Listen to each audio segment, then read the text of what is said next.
தோகை வருடும் தாகமலையே அத்தியாயம் 11. ஜவுளி கடையிலிருந்து வந்த பின் கைபேசியில் பேசி தங்களின் காதலை வளர்த்து கொண்டனர். நிச்சயம் நெருங்க இன்னும் சில நாட்களே இருந்தும் இவர்களுக்கு நிச்சயம் என்பது ஊருக்குள் மெல்ல பரவ ஆரம்பித்தது. அன்று அரிசி மூட்டை லோடு இருக்கிறது என தெரியும். அதனாலே காலை 6-8 மணிக்கெல்லாம் மற்றவர்கள் வரும் நேரமே வந்துவிட்டான் செல்வா. குடோனில் அப்போதுதான் அனைத்து மூட்டைகளையும் ஏற்றி முடித்து கணக்கு பார்த்து கொண்டிருக்க சட்டென செல்வா நுழைந்ததை எதிர்பார்க்கவில்லை சூப்பர்வைசர். வாங்க தம்பி. லோடெல்லாம் ஏற்றி முடிச்சாச்சா? டவுனுக்கு போக வேண்டியது இருந்தது, அதான் அப்படியே ஒருட்டு பார்த்துட்டு போகலான்னு வந்தேன். மற்றவர்களின் மீது சந்தேகம் வராது விசாரிக்க நினைத்தான். முடிஞ்சது தம்பி, கணக்கு பார்த்து ஏற்றுனா போதும். கொடுங்க, நான் வேகமாக பார்க்குறேன். லேட்டானால் லாரி போக முடியாது, டிராஃபிக்காக இருக்கும் என கூறி அங்கிருந்த இருக்கையில் அமர்ந்து முன்னே இருந்த கணக்குகளை பார்த்தான். எத்தனை மூட்டை கேட்க, 150 மூட்டை. 4 அரிசி கடைக்காரர் கேட்டிருக்காங்க. அவங்க கேட்ட லிஸ்ட் எங்கவே இது என்ன புதிதாக இதையெல்லாம் கேட்கிறான் நினைத்து அப்படியே யோசனையாய் நின்றார் சூப்பர்வைசர். என்னாச்சே? அது எதுக்கு தம்பி இப்போ? சரியா இருக்கா பார்க்கணும்ல. ஒருவேளை கஸ்டமர் கூட கேட்டு நம்ம கம்மியாக கொடுத்துட்டா என்ன பண்ண முடியும்? நமக்கு தானே பிளாக் மார்க். சீக்கிரம் எடுத்து கொடுங்க, நேரமாகுது என்றதும் ஒரு நோட்டினை எடுத்து தர அதனை வாங்கி பிரித்து பார்த்தான். அதில் மொத்தம் 4 கடைக்காரர்களும் சேர்ந்து 145 மூட்டைகள் தான் கேட்டிருக்கவே மீதம் 5 மூட்டைகள் இருப்பது புரிந்தது. ஒரு குண்டல் மூட்டையே இந்நேரம் 2000க்கு மேலே போக 5 மூட்டைனா 10,000 தாண்டி போயிருமே. வேலை பார்க்குற அனைவரும் ஒரு வர கூலியே இந்த சம்பளம். மகேஸ்வரி சொன்னது உண்மையாக போயிற்று நினைத்து கொண்டு சீச்சமோடு எழுந்தான்.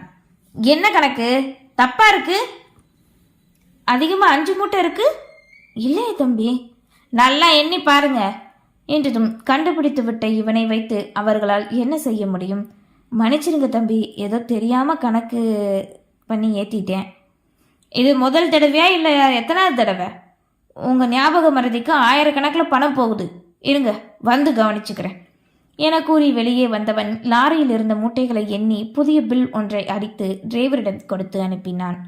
5 மூட்டை மீதமுள்ள அரிசிகளை எடுத்து குடோனில் ஆட்களை வைக்க கூற அவர்களும் வைத்து விட்டனர்.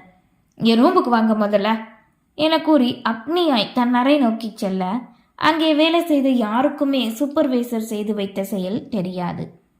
தெரிந்த ஒருத்தி மகேஸ்வரி மட்டும்தான். மூட்டைகளை ஏற்றி இறக்கி அடுக்கி வைப்பார்களே தவிர இப்படி செய்வது தெரியாது. தன் அறையில் வந்து இருக்கையில் அமர்ந்த செல்வா அன்றைய வருட கணக்குகளை எடுத்து நேரம் போக முதலில் இருந்து பார்த்து கொண்டே இருந்தான். மூட்டைகள் எவ்வளவு சென்றதோ அவ்வளவுதான் நோட்டில் இருக்கும். ஆனால் கஸ்டமர் கேட்டதும் குறிப்பிடுத்த உடனே அடிக்கும் பில்லில் சரியாக இருக்கும். தவறு செய்தால் மாட்டிக்கொள்ளாதவாறு செய்ய வேண்டும் என்பதை கடைபிடிக்க மறந்து விட்டாரோ என்னவோ. அதன் பலனே இன்றி இப்படி மாட்டிக்கொண்டது. வழக்கமாக கொடுக்கும் கடைகளுக்கு அழைப்பு விடுத்து கடைசி 3 மாதம் எத்தனை மூட்டைகள் வந்தது என்று கேட்டான்.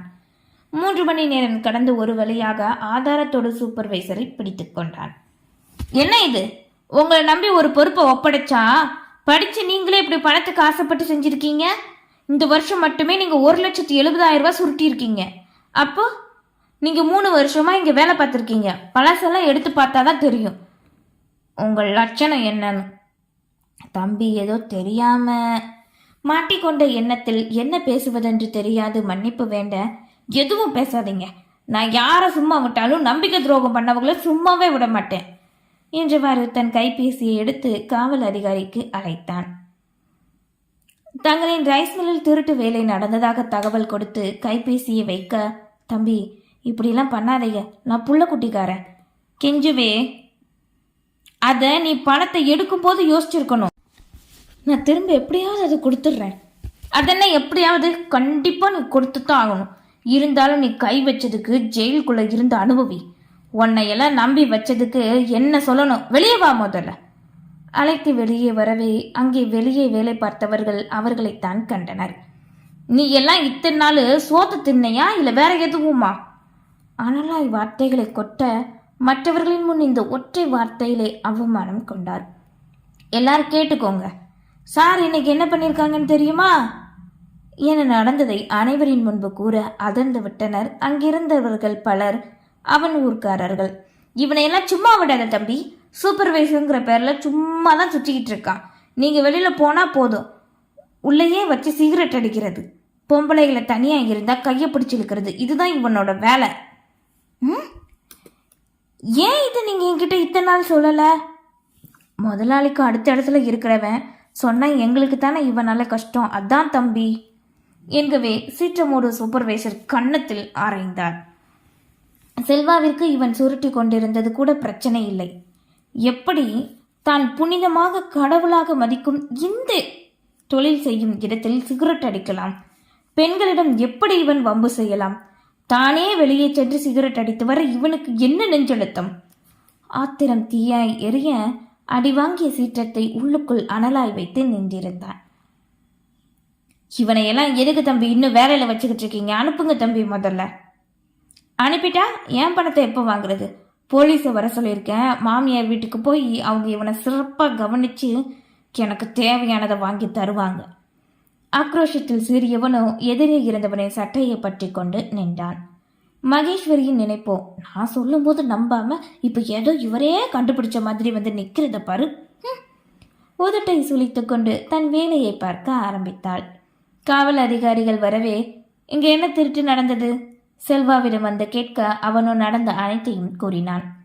என்னோட பணம் மொத்தமா என் கைக்கு வரணும். இவனையும் அவ்வளோ சீக்கிரம் வெளியே விடாதீங்க. மோசடி வழக்கு கைது பண்ணுங்க. ஸ்டேஷன் வந்து நான் எழுதி தரேன் என்று ஆவேசமோடு கூற சூப்பர்வைசர் இழுத்து கொண்டு சென்றனர். மதிய நேரம் போல் வேலை பார்த்தவர்களுக்கு ஒன்றாக அமர்ந்த உணவு உண்ண அவர்கள் அனைவரின் பேச்சும் சூப்பர்வைசர் பற்றிதான்.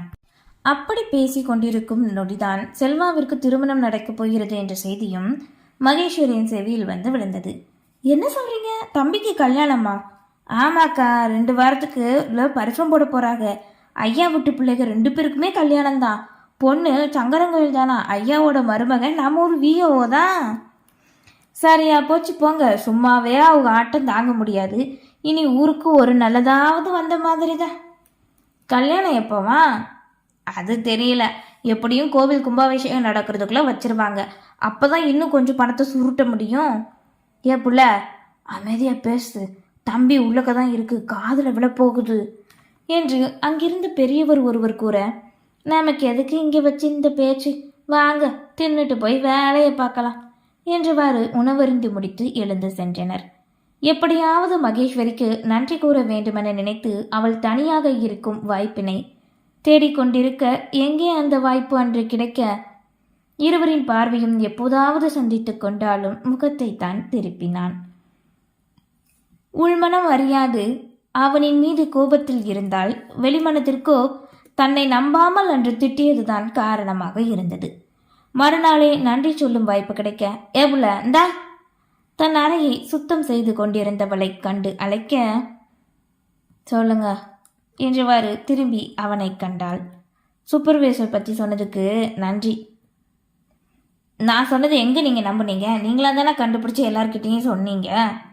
முகத்தை தூக்கி வைத்து கொண்டு கூறவே செல்வாவின் விழிகளுக்கு அவளோ சிறு பிள்ளை போன்றே தெரிந்தது. சின்ன பிள்ளை அடம்பிடித்தால் எப்படி இருக்கும், அப்படித்தான் அவளின் செய்கை இருந்தது. கையில் இருந்த பேப்பரை சுருட்டி அவளின் தலையிலே அடித்தவனோ, போத்தா போய் ஒழுங்க வேலையை பாரு, ஓ நல்லதுக்கு தான் ஓம் பேர வெளியில காட்டிக்கிடல கூறியவாறு தயக்கமே இல்லாது தலையில் தட்டி தாண்டி பின்னே சென்று தன் இருக்கையில் அமர்ந்தான். ஏன் நல்லதுக்கா, என்ன சொல்றீங்க? திரும்பி அவனை கண்டு கேட்க, ஏற்கனவே ராஜா ஓ மேல கொலவெறியில இருக்கான். இதுல இப்போ நீ தான் என்கிட்ட சூப்பர்வைசர் பத்தி சொன்னேன்னு வெளியில தெரிஞ்சதுன்னு வச்சுக்கோ, அவனோட சேர்ந்து இவனுமே உன்னை போட்டு தலை தான் காத்துக்கிட்டு இருப்பான். ஒருத்தங்கிட்ட உன்னை காப்பாத்துறதே பெரிய பொழப்பு, இதுல இன்னொருத்த வேறையா? சலிப்போடு கூறியவாறு தன் கைபேசியை எடுத்தான். தன்னை அவன் பாதுகாக்கிறான் என்பதை அறிந்தவளோ எதுவும் பேசாது வெளியேறிவிட்டாள். அவள் வெளிவந்த சில நொடி முன்புதான் டிரைவர் ஒருவன் அங்கிருந்து சென்றதை மகேஸ்வரி கவனிக்க தவறினாள். நாட்களை கடத்த வேண்டாம் என நினைத்த ஹரி அந்த வார வெள்ளிக்கிழமையை வீடு கட்ட பூமி பூஜை போட நினைத்தான். அதனை தன் மாமனாரிடம் கூறவே அவரோ இவன் வேகம் கொள்வது புரிந்தது. இடம் வாங்கி 1 வாரம் தானே ஆகுது மாப்பிள்ள, அடுத்த வாரம் நிச்சயம் இருக்கு, அதுக்குள்ள எதுக்கு பூமி பூஜை? மழை காலம் வர்றதுக்குள்ளே கட்டிடலான் தான். அதுவும் இல்லாமல் எத்தனை நாள் தான் டவுனில் ஜென்ஸ் ஹாஸ்டல்லே தங்குறது? எனக்கு தெரிஞ்ச ஒரு இன்ஜினியர் இப்போ ஃப்ரீயாக தான் இருக்கான் போல். சொன்னேன், சரி உடனே ஆட்கள் கூட்டிகிட்டு வந்து கட்டித்தரேன்னு சொல்லிட்டேன். இருந்தாலும் நீ கொஞ்சம் யோசி, முழுதாக கூறு முடிக்கும் முன்னே முடிவு பண்ணிட்டேன் என்றதோடு எழுந்து விட்டான். ஹரியின் நடவடிக்கை மாறுவதை இன்னும் அறியாது இருந்தார் உலகநாதன். பின் வியாழன் அன்றே மாலை நேரம் போல் உலகநாதனின் வீட்டுக்கு வர செல்வாவையும் வரவைத்து அனைவரும் இருக்க பேச்சினை ஆரம்பித்தான். நாளைக்கு எல்லாரும் வந்துடுங்க. இப்போ எனக்காக உறவுன்னா அது நீங்கள் மட்டும்தான், அதனால கண்டிப்பாக வந்துடணும் என்று அனைவரையும் வரவேற்றாலும் பார்வை என்னவோ நந்தனாவின் மீதுதான். கண்டிப்பாக நாங்கள் இல்லாமலா? வந்துடுவோம். எத்தனை மணிக்கு?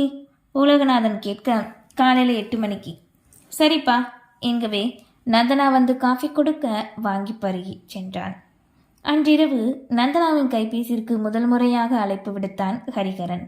அவளுக்கு இன்னும் ஒரு பரீட்சை இருந்து அதுவும் நேற்று முடிந்து விடவே அதுவரை பேசி மனதனை கலைக்கக்கூடாது என்றுதான் இருந்தான்.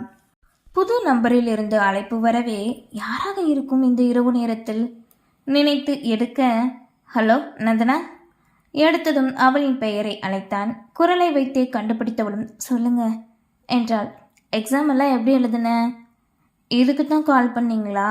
நம்பர் வாங்கி 4-5 நாள் ஆச்சு, இப்போ கூப்பிடுறீங்க. படிக்கிற நேரம் எதற்கு தொந்தரவுன்னு நினச்சேன். நாளைக்கு நம்ம 2 பேரும் சேர்ந்து தான் முன்ன இருந்து பூமொழி பூஜையை துவங்கி வைக்கணும். அதனால அன்னைக்கு நான் எடுத்து கொடுத்த சாரி கட்டிட்டு வந்துடு. வேற ஏதாவது நாளைக்கு உனக்கு வேணா சொல்லு, வாங்கிட்டு வரணுமா? எதுவும் வேண்டாம், எனக்கு ஒரு சந்தேகம். என்ன கேளு. நம்ம இப்போ தானே காதலிக்க ஆரம்பித்தோம். புதுசாக காதலிக்கிறவங்க பேச தயங்குவாங்க, வெக்கப்படுவாங்கன்னு கேள்விப்பட்டிருக்கேன். ஆனால் நீங்கள் என்கிட்ட ரொம்ப சகஜமாக பல வருஷம் பழக்க மாதிரியே பேசுகிறீங்க. என்னையும் அப்படியே பேச வைக்கிறீங்க. நீ எந்த காலத்தில் இருக்கிற சொல்லு. முதல்ல அந்த காலத்திலேருந்து வெளியில் வா.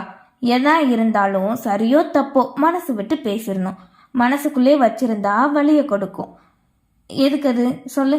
இப்போ ஒன்று எனக்கு பார்த்ததுமே பிடிச்சிது. உங்ககிட்ட சொல்லணும்னு நினச்சிக்கிட்டு இருந்தேன். நேரம் உங்கள் அப்பாவே வந்து பொண்ணுக்கு கேட்க சரின்னு சொல்லிட்டேன். ஒவ்வொரு நாளும் ஒவ்வொரு நொடியும் நம்ம வாழ்க்கை மாறிக்கிட்டே தான் இருக்கும். நல்லதோ கெட்டதோ நாம் நினைக்கிறத பொறுத்து தான் இருக்குது. சரிதாங்க. சரி, உனக்கு எப்படி என்ன பிடிச்சது? உங்களை முதல் முறையாக பார்க்கும்போது யாருன்னே தெரியாது. அப்புறம் தெரியும் போது தன்மையாக பேசி மனசை கவர்ந்தீங்க. எங்கள் வீட்டுக்கு வந்தப்போ எல்லார்கிட்டையும் நல்ல முறையில் நடந்துக்கிட்டது எனக்கு ரொம்ப பிடிச்சிருந்துச்சு. யாருமே இல்லாத உங்களுக்கு நான் துணைவியாக இருக்கணும்னு நினச்சேன். என்னைக்கும் நீ என் கூடவே இருக்கணும். என்னை விட்டுட்டு எந்த ஒரு சூழ்நிலையும் போகக்கூடாது எங்க. இது நீங்கள் என்கிட்ட 2வது தடவை சொல்கிறீங்க. நமக்குள்ளே என்னங்க பிரச்சனை வரப்போகுது?